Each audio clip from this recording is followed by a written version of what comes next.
بسم الله الرحمن الرحيم. أنا كنعتقد بأن المبادرة مبادرة طيبة ومبادرة جميلة، خاصة أنك تجي من واحد الإنسان اللي عايش وعاين وكان في عين المكان المعاينة المكانية، سي الأشعري، اللي أنا لاحظته في العدد من المنتديات اللي كتهم الفريق الوطني بما فيها قطر.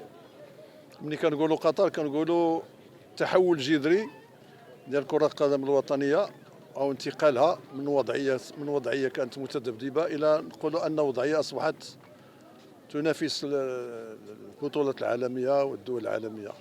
وكيبقى المعرض فكرة رائعة وفكرة جيدة جدا، ولكن خصو يكون معرض متنقل. جهة تمثل فيها 6 ديال الأقاليم.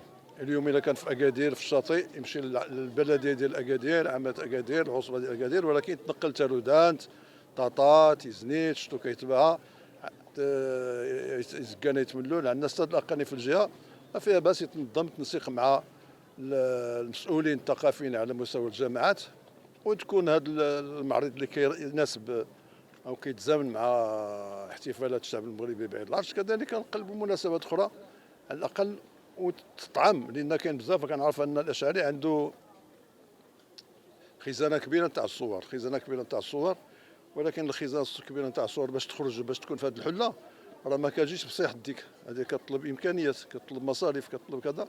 فإذا كانت هذه الفكرة من عند السي الأشعري، فالناس المسؤولين والمعنيين بالأمر يتعاونوا مع هذا السيد هذا، على الأقل غير يجهزوا له، ما يعطيوه له، يجهزوا له غير المعارض ديالو بهذه الإطارات وبهذه الشوفاليي وبهذه المسائل ديالو اللي كتعطيك. كنعتقد باش يكون على الأقل غادي يكون المعرض يكون في حلة باهية وفي حلة جميلة جدا. وفي الأخير كتبقى فكرة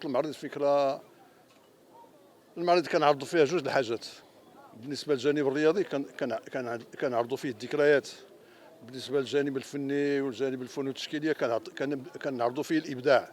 هذا ذكريات وهذا تاريخ، واللي خصو يترسخ ومسموح بالناس انه يصوروا مسموح كذا، وكيطرحوا اسئله وشكون هذا اللعاب وشكون هذه المقابله وشكون كذا. هذا كذلك كله كيدخل في التاريخ وتوثيق كره القدم الوطنيه، وفكره كتبقى فكره رائعه وفكره رائده جدا.